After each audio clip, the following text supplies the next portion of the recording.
What's up, guys? Welcome back to another episode of Bleeding BnG. So we're coming back with back-to-back episodes in consecutive days, guys, and that's because the Washington football team made a big splash in free agency yesterday. So like I do to give you guys a time step for my episode, today is Wednesday, March 17th. It is about 5 p.m. But late Tuesday night, right before the league year started officially, the Washington football team actually signed cornerback William Jackson III from the Cincinnati Bengals to a 3-year, $42 million deal. And I'm ecstatic about this move. A lot of us in the Washington football team community, we're sitting on our hands, waiting for us to make a splash. And guys, this is a splash. This is a splash. Now, I know that I didn't talk about the loss of Ronald Darby in yesterday's Ryan Fitzpatrick episode, but to be honest, guys, that loss had me pretty upset in the moment. You guys remember in my mock offseason episode that I was pushing hard to re-sign Ronald Darby, and he even ended up signing for about $10 million a year, which was right around, what I was willing to give Darby. I was actually willing to give him like $1 million more because, I just thought that he played up to his potential and he outplayed his contract last year. And he did, honestly. And a lot of people in the Washington football team community noticed that too, and I saw that with their reaction. A lot of people were upset with us losing Ronald Darby at, such a affordable price tag.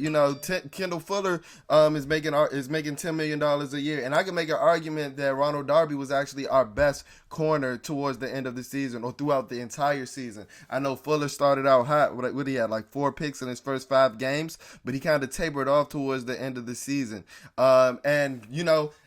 To be honest, guys, I'm ecstatic. I'm ecstatic about this William Jackson move. He is an upgrade over Ronald Darby. So just like in the episode that I was talking about yesterday with Ryan Fitzpatrick, even though, like I said, Ryan Fitzpatrick may not be your guy, we upgraded at the position. Let me tell you now that William Jackson III is your guy. He is your guy. Arguably one of the top 5 just man-to-man, pure man corners in the NFL. He's a stud. He's a stud. I know a lot of people haven't heard about him because he's played in arguably the smallest market in the NFL in Cincinnati, but it's time. It's time for William Jackson to break out. We think of Washington playing in one of the bigger markets. I guarantee you that he's going to make a name and he's going to play up to his contract. So let's just go into some of the details and some of the things that I like about this signing. So first, Washington went against, some people have conventional wisdom that, you're playing with this elite D line that almost any corner or any DB can play behind that line. And I do not agree with that sentiment exactly. Even though we did rank within the top 2 against the pass last year, I saw a stat where we ranked 27th against number 1 receivers. So that means we were shutting everybody else down, but that one impact guy that they had on the offense, we often had troubles with. And that's where a guy like William Jackson comes into play. He's a cornerback that's gonna line up mano-a-mano with your favorite team's receiver, with your team's number 1 receiver, play in and play out throughout the game. I know last year we didn't do a lot of traveling, but I expect that to change with the quarterback like Will Jackson. Guys, Will Jackson is a stud. So let me go ahead and break down some of the things that I like about Will Jackson.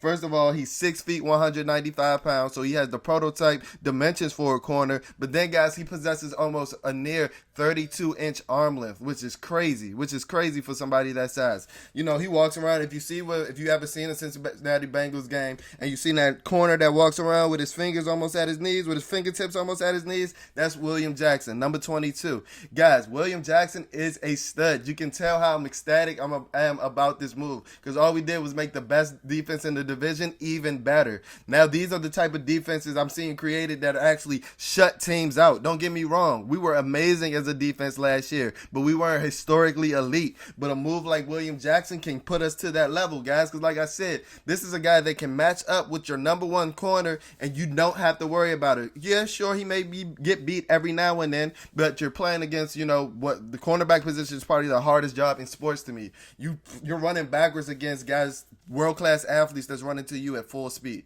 So, guys, William Jackson, I just got to clap it up. I just got to clap it up for the Washington football team because this was a hell of a move. This was a tremendous move. Guys, so William Jackson, he's 28 years old. So that's the only knock that I may have about this signing. But it's not a knock because he's still in his prime. 28 just puts you right in the midst of your physical prime. But we got to remember that he's coming off his rookie contract. So even at 28 years old, he was drafted coming in. I think he was like 23 and a half when he got drafted. So he was an older prospect coming out of college. I think he had a community college track where he spent some years in community college, which resulted in him coming out in a later age. But guys, we only gave him a 3-year, $42 million contract. So if he plays out this entire contract, which I do expect him to be, he will only be 31 years old. So he has the potential to receive another big contract, whether that be from us or another team after the 3 years end. And the thing that I like about this contract as well is that it's pretty team friendly. Guys, like I said, a lot of people, a lot of critics and a lot of reporters since the signing last night have said, we think that William Jackson is a top 5 man-to-man corner. Now, that's not saying that he's a top 5 corner. That's not saying, we don't know, or they don't know how scheme diverse he is. But guys, Washington played a lot of zone and cover 3s and cover 4s last season. But I think that that's going to change with a guy like William Jackson, because when they did play the man last year, they were extremely successful at playing at it. And I think that was one of the stats that Jack Del Rio and Ron Rivera realized as well, is that, we were damn good when we were playing in man-to-man coverage last season. Why not pick up one of the best man-to-man corners in the NFL? And he has the stats to back it up. Guys, PFF has William Jackson giving up the lowest completion percentage over a season of anybody in their database, and that came from his first season in the NFL. So he was actually drafted in 2016, and like I said, he was about 23 and a half when he got drafted, but he actually missed his entire rookie season due to a torn pec. But when he returned in the 2017 season, guys, he let up a completion percentage of 34%. 34% completion percentage in his first season in the NFL. So he's wet behind the ears and putting up all-time numbers. That 34% completion percentage is better than Darrelle Revis in his year 2009 when he won the Defensive Player of the Year. Guys, William Jackson is a stud. William Jackson is that guy. Or maybe Revis. I think Revis was actually the runner-up in Defensive Player of the Year that year. But you guys know the tremendous season that we all talk about Darrelle Revis having, and that was the 2009 season where he locked up almost every number one receiver. And that's what Will Jackson did in 2017, and that's what he has continued to do. Now, he hasn't had a season as elite as that 2017 season. If you go back and look at some of the games in that season, he shut down Antonio Brown, guys. Like, he shut down Antonio Brown, and that's 2017. So we're still talking about prime Antonio Brown, AB 84, before he went crazy, before he went nuts with the Pittsburgh Steelers, with the Oakland Raiders. This is prime Antonio Brown, and William Jackson shut this boy down in his first season. He's that type of dog. He's the type of dog that you need to transform your defense, and we don't even need transforming because we got enough dogs. We got Chase Young. We got Montez Sweat. We got Cam Curl. We got dogs. We just adding on to the pile of dogs. We got Kendall Fuller. And I believe a move like this allows a guy like Kendall Fuller, who's very versatile. We seen him play safety at times last season. We seen him play safety in his stint with the Kansas City Chiefs. This allows you to move a guy like him, move him all around. Because like I said, last season they didn't do much traveling because I don't know if, Coach Rivera and Coach Jack Del Rio felt like they were equally as confident in both Darby and Fuller taking the challenge of manning up on the number one receiver. But no doubt in my mind that that's going to be William Jackson III's primary job as a member of the Washington football team. So like I said, guys, this is a freak athlete.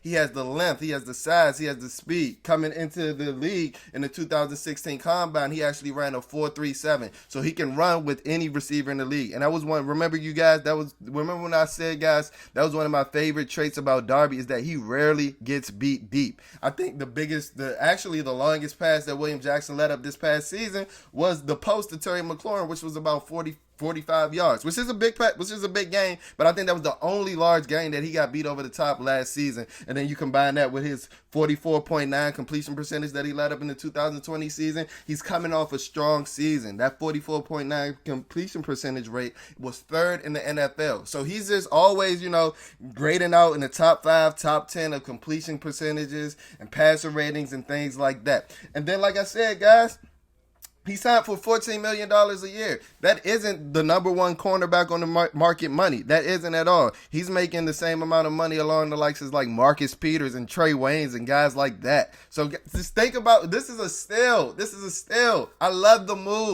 move. Coach Rivera, Marty Hurney, Martin Mayhew. Hell of a move, guys. Hell of a move. Like I said before, when I was talking about Ryan Fitzpatrick in my episode yesterday, I didn't know if this move, put us as runaway favorites. I still thought that we were favored in the division, but I didn't know if that move made us runaway favorites. We're starting to inch closer to that runaway favorite mode when we add a guy like William Jackson. Because if you shut down the likes of Amari Cooper on the Cowboys offense, I don't even know who's the number one receiver on the Eagles, who Jalen Reagor come next season, and then you shut down a guy like Darius Slayton on the New York Giants, then they barely have anything. Saquon's coming off an ACL injury. We got to see how he comes back. But Zeke's fell off. The Eagles are a mess. We don't know who they're going to have on the offense other than Reagor. And, Zach Ertz is leaving out of town now. So, we can really create that suffocating defense that really puts a vice grip on the NFC East. And not just the NFC East, not just the NFC, but the NFL as a whole. The defense that started making a name for themselves late last season can start putting their names in the history books. And I believe a move like this with William Jackson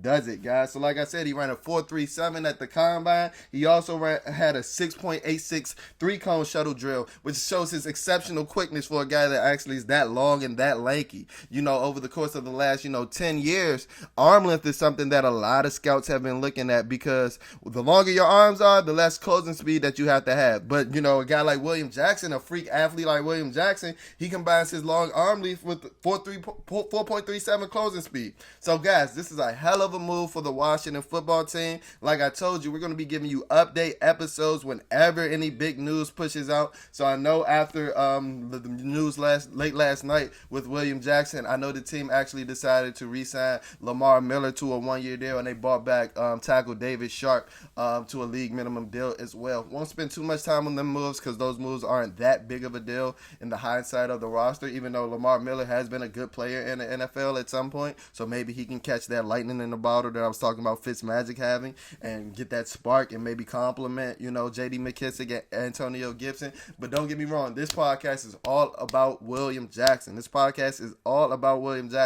I saw a comment on Twitter throughout the Washington football team community that said, while we were sitting on our hands waiting impatiently for Washington to sign it, they didn't want to sign a beta. They went out and signed the alpha male, and that's exactly what William Jackson is. The only flaw that I've seen in William Jackson's game is watching, a couple of those AFC North Division games, the Bengals against the Ravens. Those games are on a lot in the DMV market, or when the Bengals play the Steelers. I don't know if he's the most willing tackler, but that was a concern that I had about Ronald Darby coming into last year. But he actually proved me wrong, because he was actually a pretty staunch tackler last season. So I don't know if that's a Jack Del Rio, Ron Rivera thing, that they develop corners into being great tacklers or good tacklers, because you got to remember Josh Norman was a damn good tackler when he was with the Carolina Panthers as well, playing under Ron Rivera.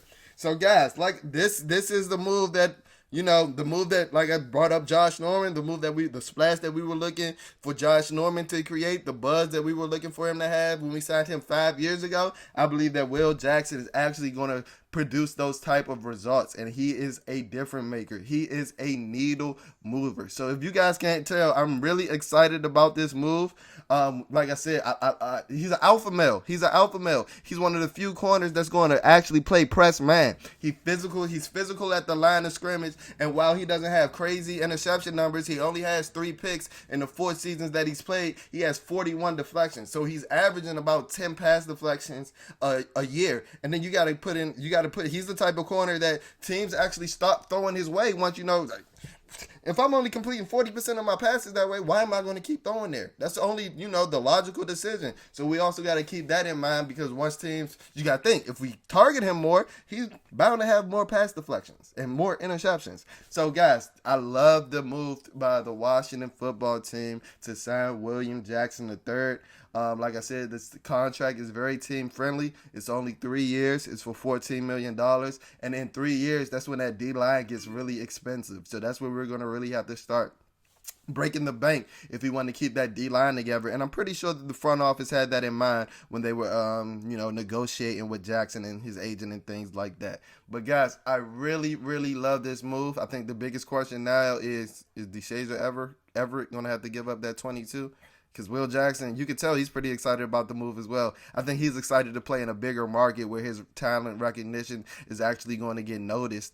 His talent is actually going to get recognized and noticed. You can tell he's really excited. If you go look at his Instagram story, he has about 25 Washington football team related posts already. He's already changed his profile pic before the league tampering period. So guys, I love this signing. I love guys who want to be here, and that was one of my proponents for signing Darby, because I knew how much Darby loved playing at home. But upgrading, that I can't knock it. I was upset when we got the news that Darby signed with the Denver Broncos, because I didn't know what we were going to do, and I didn't necessarily like the cornerback market. Like I told you before in my mock-off season episode, I didn't even mention William Jackson because I expected Cincinnati to franchise tag a guy like him. He's one of those guys you do franchise because he's worth, that top 5 at his position, money. And he didn't even get that.